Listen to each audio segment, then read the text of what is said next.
Number one, put God first.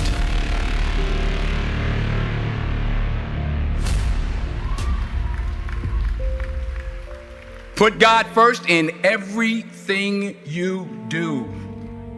Everything that you think you see in me, everything that I've accomplished, everything that you think I have, and I have a few things, everything that I have is by the grace of God. Understand that. It's a gift. 40 years ago, March 27th, 1975, it was 40 years ago, just this past March, I was flunking out of college. I had a 1.7 grade point average. I hope none of you can relate. I had a 1.7 grade point average. I was sitting in my mother's beauty shop. They still call it beauty shop now? What they call it now? Yeah, I was sitting in the beauty parlor. I was sitting in my mother's beauty parlor, and I'm looking in the mirror, and I see behind me this woman under the dryer. And every time she looked up, every time I looked up, she was looking at me, just looking me in the eye. I didn't know who she was, and I said, she said, somebody give me a pen, give me a pencil, I have a prophecy.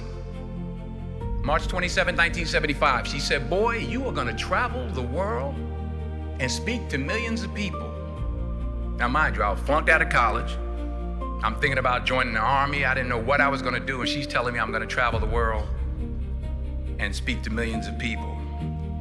Well, I have traveled the world, and I have spoke to millions of people.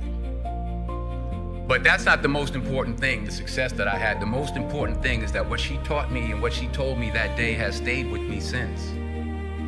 I've been protected, I've been directed, I've been corrected. I've kept God in my life, and it's kept me humble.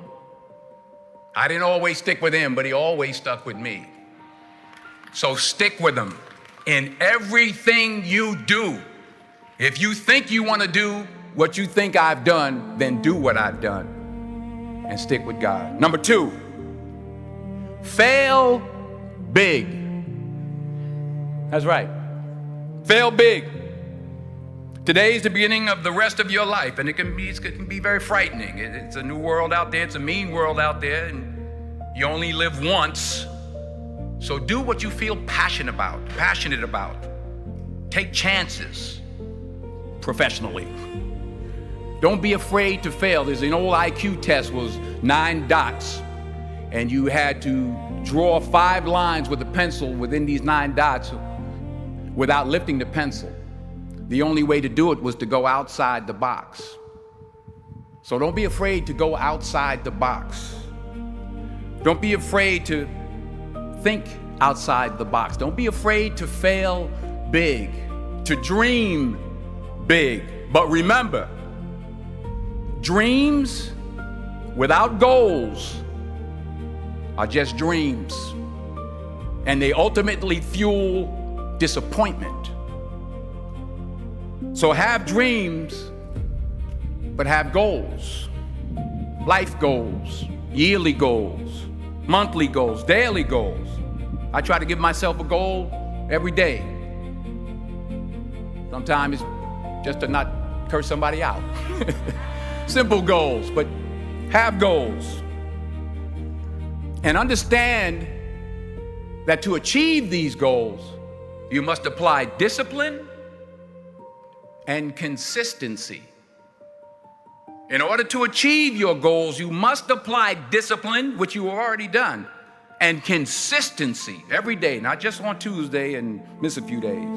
You have to work at it every day. You have to plan every day. You've heard the saying, we don't plan to fail, we fail to plan.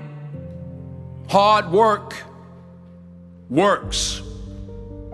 Working really hard is what successful people do. And in this text, tweet, twerk world that you've grown up in, remember, just because you're doing a lot more doesn't mean you're getting a lot more done. Remember that. Just because you're doing a lot more doesn't mean you're getting a lot more done. Don't confuse movement with progress. My mother told me, she said, yeah, because you can run in place all the time and never get anywhere. So continue to strive, continue to have goals, continue to progress. Number 3, you'll never see a U-Haul behind a hearse. I'll say it again. You'll never see a U-Haul behind a hearse. I don't care how much money you make, you can't take it with you. The Egyptians tried it. They got robbed. That's all they got. You can't take it with you. And it's not how much you have. It's what you do with what you have. We all have different talents. Some of you will be doctors, some lawyers, some scientists, some educators, some nurses, some teachers. Yeah, okay. Some preachers. The most selfish thing you can do in this world is help someone else. Why is it selfish? Because the gratification, the goodness that comes to you, the good feeling that I get from helping others, nothing's better than that. Well, one or two things, but nothing's better than that. Not jewelry, not big house I have, not the cars, but it's the joy. That's where the joy is, in helping others. That's where the success is, in helping others. Finally,